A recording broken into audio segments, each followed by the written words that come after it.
नमस्कार, कानपुर वार्ता में आपका स्वागत है। मैं हूँ आलोक पाल।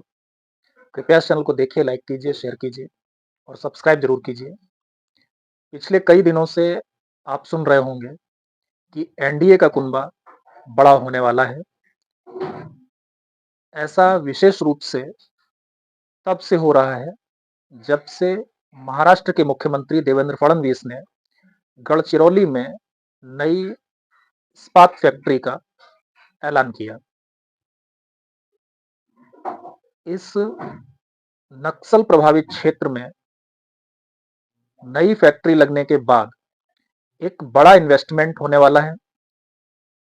इस पूरे घटनाक्रम के बाद शिवसेना यूबीटी के जो मुख्य प्रवक्ता हैं, या आप कह सकते हैं कि जो उद्धव ठाकरे और आदित्य ठाकरे के बाद बड़े नेता हैं, यानी कि संजय राउत, उन्होंने शिवसेना के मुखपत्र सामना में एक संपादकीय लिखा और उस संपादकीय में उन्होंने देवेंद्र फडणवीस को देवा भाऊ के नाम से संबोधित किया। देवा भाऊ जो है, ये उनका नाम जो विधानसभा चुनाव भी हाल में संपन्न हुए हैं महाराष्ट्र में, वहां से प्रचलित हुआ है। वहां पर उनके कुछ कार्यकर्ताओं ने कुछ पोस्टर बैनर वगैरह बनवाए और उसमें उनको देवा भाऊ लिखा। उसके बाद बड़ा मजाक बनाया गया जो एमवीए के दल थे उनकी तरफ से। कांग्रेस के जो अध्यक्ष थे, उन्होंने तो यहां तक कह दिया कि अभी वो अपने आप को देवा भाऊ कह रहे हैं, बाद में खुद को देवा ही कहने लगेंगे। इस तरह के मजाक के बाद जब संजय राउत ने अपने लेख में उनको देवा भाऊ कहा, तो ऐसा माना गया कि उद्धव ठाकरे बीजेपी से फिर से गलवैया करने को उत्साहित हैं। ये बात कुछ हद तक सच भी हो सकती है, क्योंकि फडणवीस को देवा भाऊ नाम से संबोधित करने को आइस ब्रेकिंग के रूप में देखा जा रहा है। महाराष्ट्र में विधानसभा चुनाव के परिणाम से यह स्पष्ट हो चुका है कि जो लोकसभा चुनाव में एमवीए दलों को, यानी कि कांग्रेस, एनसीपी और शिवसेना यूबीटी को जो सफलता मिली थी, वो एक तुक्का था। उसमें ऐसा कुछ भी नहीं था जिसके लिए ये कहा जा सके कि ये एक कंसोलिडेट ट्रेंड है महाराष्ट्र का। अब शिवसेना, खासतौर से यूबीटी, यानी कि उद्धव ठाकरे की जो पार्टी है, उसके जो कार्यकर्ता हैं, उन्होंने, मुझे लगता है कि 2019 में जब उद्धव ठाकरे ने अपनी सरकार बनाई थी, उसके बाद से पहली बार दबाव डाला है उद्धव ठाकरे के ऊपर। और उस दबाव का परिणाम ये हुआ है कि करीब करीब परोक्ष रूप से शिवसेना ने एमवीए से बाहर आने, या यूं कह लें कि इंडिया अलायंस से बाहर आने की घोषणा कर दी है। यद्यपि कोई औपचारिक घोषणा नहीं की है, लेकिन जिस तरह की बयानबाजी हो रही है, जिस तरह से जो उनके प्रवक्ता हैं, खासतौर से यूबीटी के और कांग्रेस के, वो जिस तरह से एक दूसरे पर फत्तियां कसते हैं, एक दूसरे के विरोध में किसी भी हद तक बोल जाते हैं टीवी डिबेट्स में, राजनीतिक चर्चाओं में, तो उससे ऐसा लगता है कि अब ये गठबंधन महाराष्ट्र में कम से कम खत्म हो चुका है। दूसरी तरफ एनसीपी, तो एनसीपी की जो नेता हैं, शरद पवार की पुत्री सुप्रिया सुले, उन्होंने उसी घटना के बाद, यानी कि जो गढ़चिरौली में इस्पात फैक्ट्री की जो उन्होंने ऐलान किया था देवेंद्र फडणवीस ने, उसके बाद देवेंद्र फडणवीस की दिल खोल करके प्रशंसा की। और उस प्रशंसा को के लिए जब उनसे पूछा गया कि आप एमवीए में या इंडिया अलायंस में होते हुए देवेंद्र फडणवीस की इस तरह से तारीफ कैसे कर सकती हैं, तो उनका बड़ा ही उदार और नैतिक सा जवाब था कि अगर देवेंद्र फडणवीस अच्छा काम कर रहे हैं तो हम उनकी प्रशंसा तो करेंगे ही। यद्यपि केंद्र में पिछले 10 सालों से नरेंद्र मोदी ने जो बहुत सारे अच्छे काम किए हैं, या पिछले 10 सालों में जो लगभग 7.5 साल सरकार रही वहां पर, देवेंद्र फडणवीस की ही सरकार आप कहिए, 5 साल देवेंद्र फडणवीस मुख्यमंत्री रहे, 2.5 साल शिंदे मुख्यमंत्री रहे, तो उन्होंने जो भी अच्छे काम किए, बुरे का तो खैर आप विरोध करेंगे ही, जो आपको अच्छे नहीं लगेंगे, लेकिन जो भी अच्छे काम किए, कभी जो है इन लोगों ने उस तरह से उनकी प्रशंसा नहीं की। लेकिन अब वो कह रही हैं कि नहीं भाई, अगर अगर मुख्यमंत्री अच्छा काम करेंगे तो उसकी प्रशंसा तो बनती ही है, तो प्रशंसा की जाएगी। इसके बाद अभी हाल में एक घटनाक्रम हुआ है कि शरद पवार, जो कि एनसीपी एसपी यानी कि एनसीपी शरद पवार के मुखिया हैं, तो उन्होंने अपने पार्टी कार्यकर्ताओं को संबोधित करते हुए जिस तरह से आरएसएस की प्रशंसा की, आरएसएस के संगठनात्मक ढांचे की प्रशंसा की, उनकी जो कार्यशैली है उसकी तारीफ की, उससे जो राजनीतिक विश्लेषक हैं वो अनुमान लगा रहे हैं कि एनसीपी और यूबीटी का बीजेपी के साथ कुछ चल रहा है, यानी कि कुछ ना कुछ खिचड़ी पक रही है, ऐसा वो मान के चल रहे हैं। और आपको ताज्जुब तो तब लगेगा कि जिसे अक्सर मैं अपने वीडियोस में मोदी विरोधी मीडिया बोलता हूं, तो जो मोदी विरोधी मीडिया मीडिया है, या बीजेपी विरोधी मीडिया है, या हिंदुत्व विरोधी मीडिया है, जो भी आप कहना चाहें, तो उसने आप कई सारे डिबेट्स देखेंगे, मैं नाम नहीं लेना चाहता किसी का, कई सारों ने कहा, एक आध ने कहा होता तो मैं नाम भी ले देता, तो कई सारे जो राजनीतिक विश्लेषक हैं उन्होंने तो इस सब के लिए अडानी को गालियां देना भी शुरू कर दिया है। वो लगातार कह रहे हैं कि ये सब अडानी के दबाव में हो रहा है, अडानी करवा रहे हैं। मतलब अडानी छोड़ के उनके पास कुछ बचा नहीं है। एक राहुल गांधी है और एक वो जो राहुल गांधी का गोदी मीडिया है वो, तो उनके पास केवल एक ही चीज होती है कि अडानी। तो उन्होंने इसके लिए अडानी को गरियाना शुरू कर दिया है, और अच्छे से गरिया रहे हैं। शुरू क्या कर दिया है, अच्छे से गरिया रहे हैं। तो दो तो ये दल हो गए। तीसरा दल है जम्मू कश्मीर नेशनल कॉन्फ्रेंस, यानी कि फारूक अब्दुल्ला की पार्टी। आपने महसूस किया होगा कि जब से जम्मू कश्मीर के चुनाव हुए हैं और उमर अब्दुल्ला मुख्यमंत्री हुए हैं, उसके बाद से फारूक अब्दुल्ला ने कोई ऐसा बयान केंद्र सरकार के विरुद्ध, भारतीय जनता पार्टी के विरुद्ध, नरेंद्र मोदी के विरुद्ध नहीं दिया है, जिससे कि ये लगे कि उनके बीच में कोई संबंधों में खटास आए।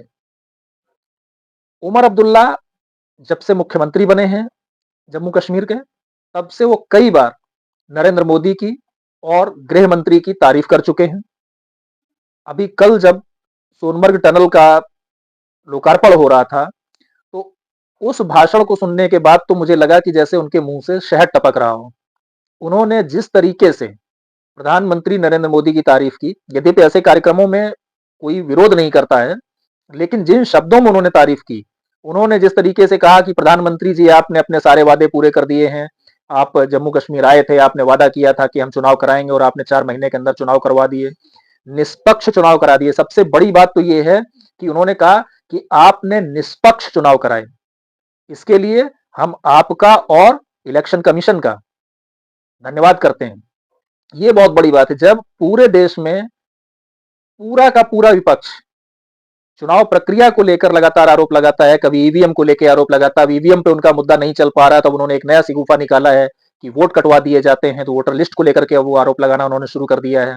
और कांग्रेस ने तो एक बैटरी वाला फंडा निकाल लाए हैं कि वो बैटरी जो है वो खर्च नहीं हो रही है। तरह तरह की चीजें हैं, चुनाव आयोग उस पर कई बार जवाब भी दे चुका है।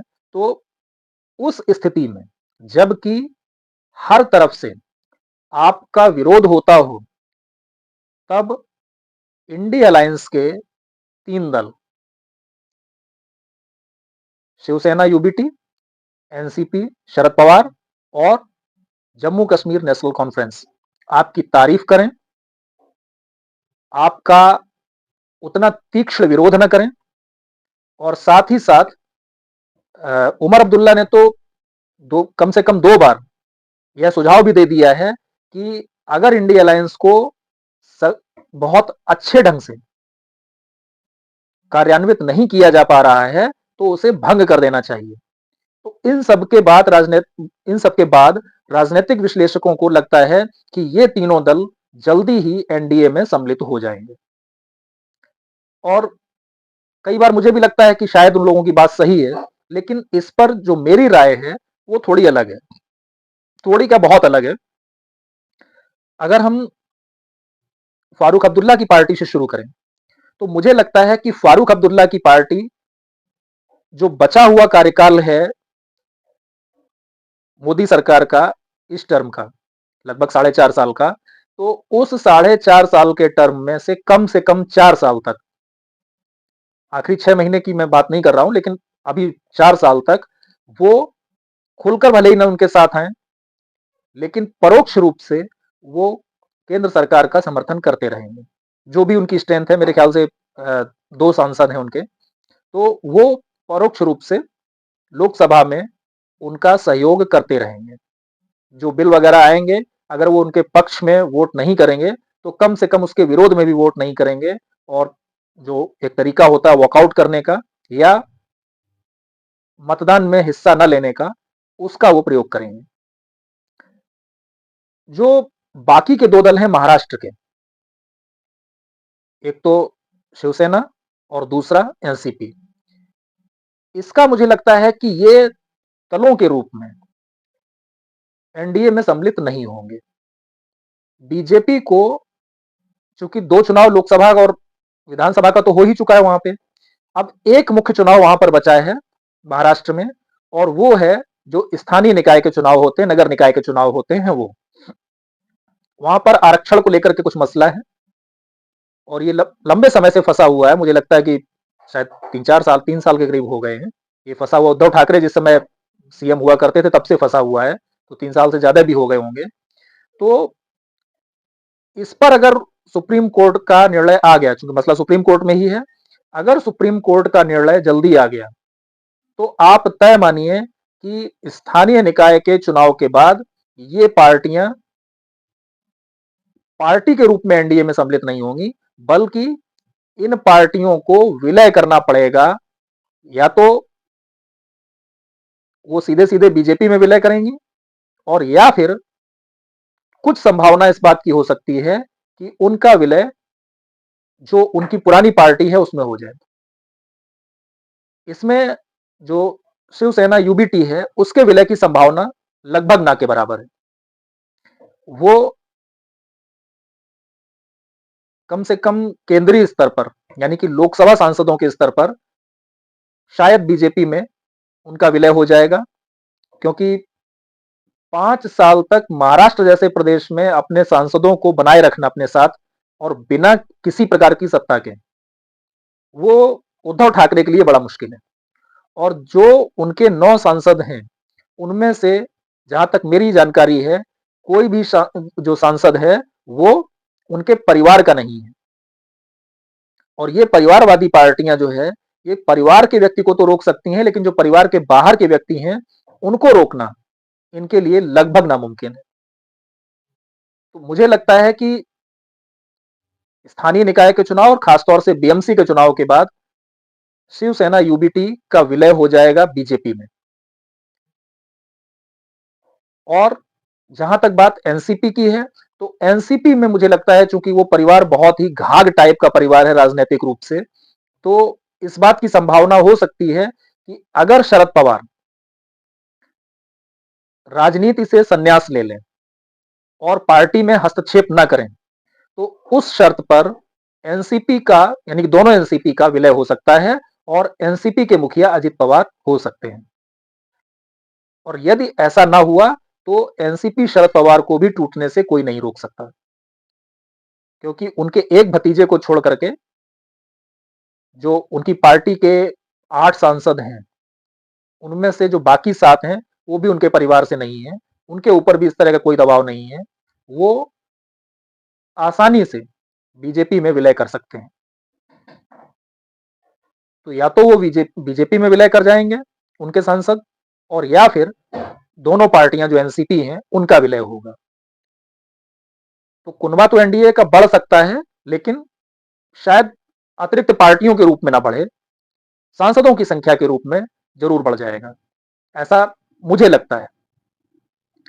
आप अपनी राय इस पर व्यक्त कर सकते हैं कमेंट्स के माध्यम से। आपसे एक बार फिर से अनुरोध है कि कृपया इस चैनल को सब्सक्राइब जरूर कीजिए, कंटेंट ठीक लगे तो शेयर भी कीजिए। बहुत बहुत धन्यवाद, नमस्कार।